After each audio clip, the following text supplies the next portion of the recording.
Good morning po sa inyong lahat. Muli po, nagbabalik po tayo dito sa Divisoria upang magulat po tayo kung ano po ang sitwasyon dito. Sa ngayon po ay wala na po kayong nakikitang mga tumpok na basura rito. Nandito po tayo ngayon sa kalagitnaan po ng Santo Cristo at ng Carmen Planas. Ayan po ay nakikita nyo naman po na wala na pong mga bahid na dumi at tambak na basura rito.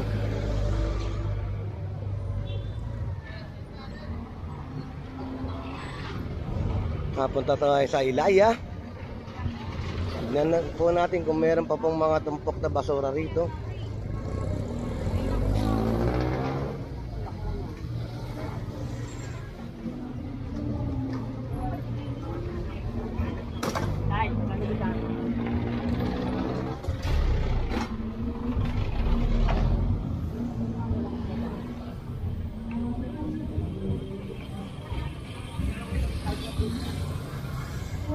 Po ay naglalakad tayo papuntang Ilaya. Kung nakikita nyo naman po ay wala na pong tambak na basura rito. May nakapagsabi po kay Mayor na ang Divisoria daw po ay nagbalik na naman po sa pagkadumi.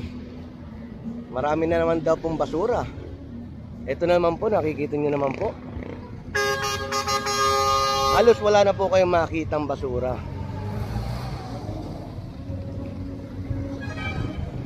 Ito, malapit na po tayo sa Ilaya Street.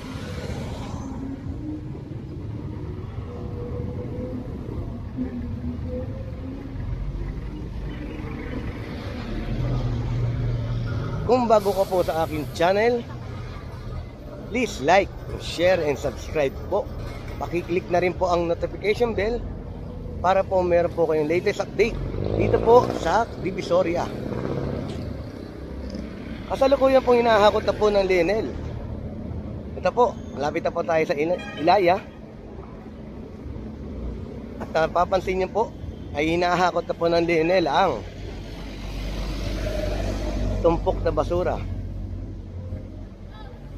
Katuwang po sa paglilinis dito sa kahabaan po ng Divisoria ay ang mga masisipag po natin mga DPS sweeper na winawalis na lang po nila ang mga mismis at dadakotin din nila yan. Ganoon din po, nakaantabay rin po sa kanto ng Juan Luna ang MDRMO, ang Flushing Operation Team.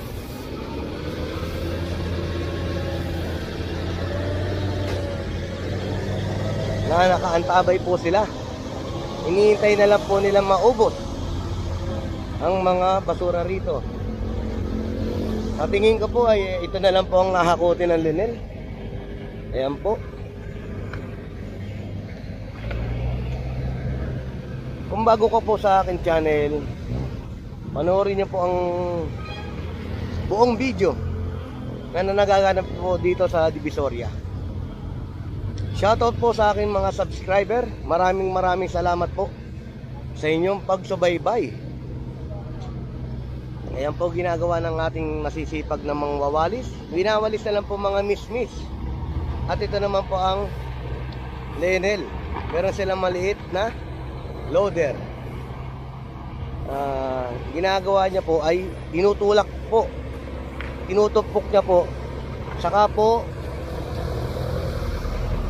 ilalagay doon sa nakaantabay nila pong truck na compactor. Ayun na lang po, kung nakikita nyo po, talagang nasusuyod ng maliit na loader ang mga basura rito. Kaya kung sino po nagsabi na marami na naman po ang Divisoria, nagkakamali po kayo. Dahil araw-araw po, inuulat ko to kung gaano po kabilis akutin ng Lionel. Ganon din po kung gaano kabilis walisin ng mga ating masisipag na DPS sweeper dito sa kahabaan po ng Divisoria. Mga ilang minuto na lang po ay matatapos na po itong pagkahakot ng basura rito. Kasi po doon po sa Santo Cristo hanggang dito po sa Ilaya, sa kinatatayuan ko, ito na lang po ang natitirang basura. Doon po sa Santo Cristo hanggang Carmen Planas ay wala na po.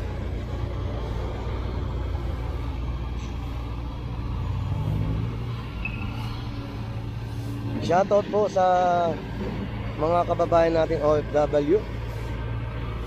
Mabuhay po kayo at lagi po kayo mag-iingat sa inyong trabaho. Ganon din sa aking pinsan. Shoutout sa iyo, pinsan. At sa mga masisipag po natin mga mangwawalis dito, shoutout sa inyo mga DPS sweeper. Yan po ang ginagawa ng DPS sweeper. Ginawalis na lang po ang mga miss-miss. Maya-maya minuto na lang po ay wipe out na po ang mga basura dito. Saka naman po magpa-flashing ang MDRRMO. Ayan po.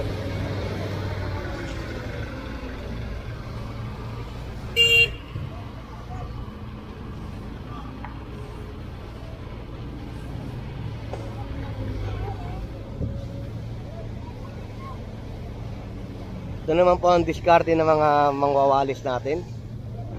Tinutumpok nila sa isang linya at kakayo rin naman po ng masipag din nating denel para ilagay po dito sa tumpok na basura.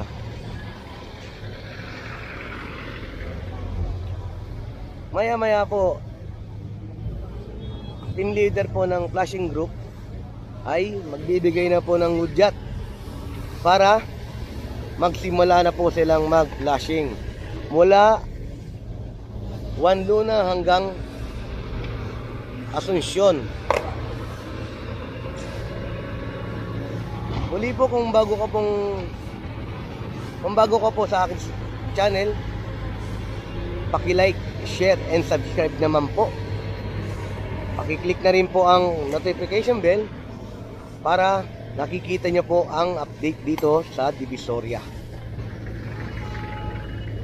Kung nakikita nyo po yan papuntang Juan Luna po, halos wala na pong basura. Makikita, yan po. Ito na talaga.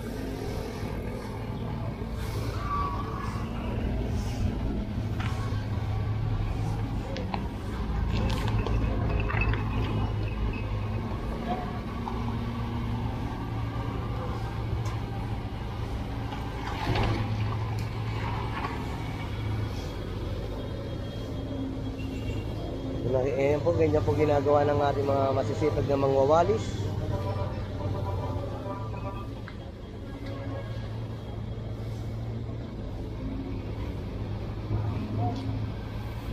Ayan po, mga ilang salok na lang po ay mauubos na po ang basura rito. Fake news yung inarating kay Mayor na dugyot na naman po ang Divisoria. Hindi po totoo yan. Ito po ang katotohanan. Ito po ang resulta ng paglilinis dito po sa Divisoria.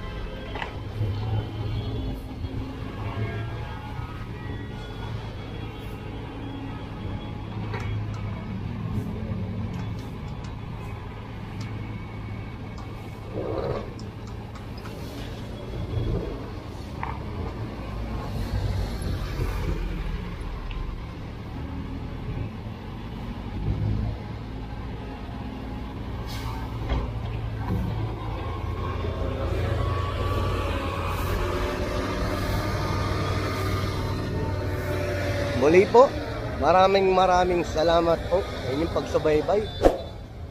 Ito po ang resulta dito po sa Divisoria.